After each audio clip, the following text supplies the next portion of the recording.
Qui étaient les Amazones? Les Amazones étaient des femmes les plus puissantes de tous les temps.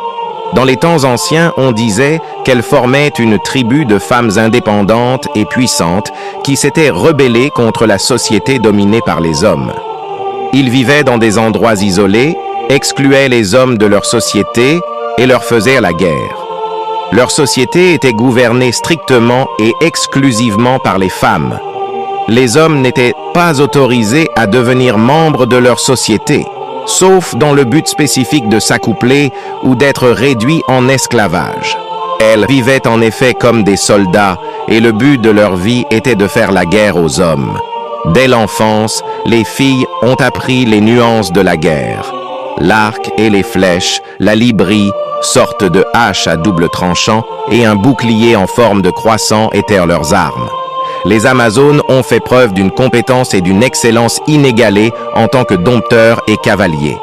L'ablation du sein droit d'une jeune fille était particulière, mais peut être justifiée du point de vue des Amazones. Alors qu'elle était encore une fille, le sein droit était cautérisé à l'aide d'un outil en bronze brûlant. On pensait que c'était un mal nécessaire de mutiler et d'éliminer tous les obstacles possibles à l'utilisation d'une lance ou au tir d'une flèche. Ces femmes étaient plus en phase avec la guerre qu'avec le féminisme. Les Amazones n'étaient pas autorisées à se marier, car elles pensaient que c'était une sorte d'esclavage envers un homme.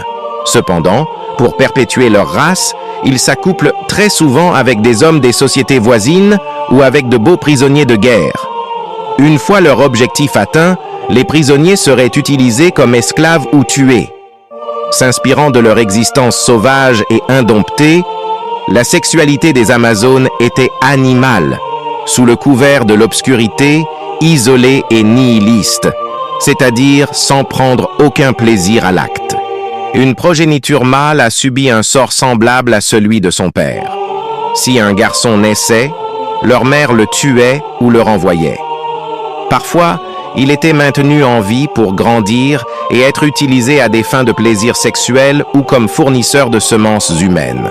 Au contraire, lorsqu'une fille naissait, elle était soignée, nourrie et élevée essentiellement comme une guerrière, mais néanmoins comme une belle femme.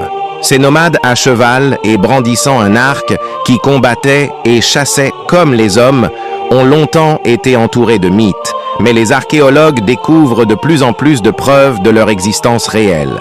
Au XXe siècle, les premières explorations espagnoles de la région équatoriale d'Amérique du Sud, qui ont à leur tête l'explorateur François d'Orellana, croient découvrir des peuplades similaires sur les bords du Marañón, qu'ils appellent alors le fleuve des Amazones, Amazone.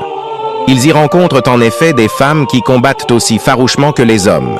Les Amazones d'Amazonie sont parfois représentées avec la peau blanche.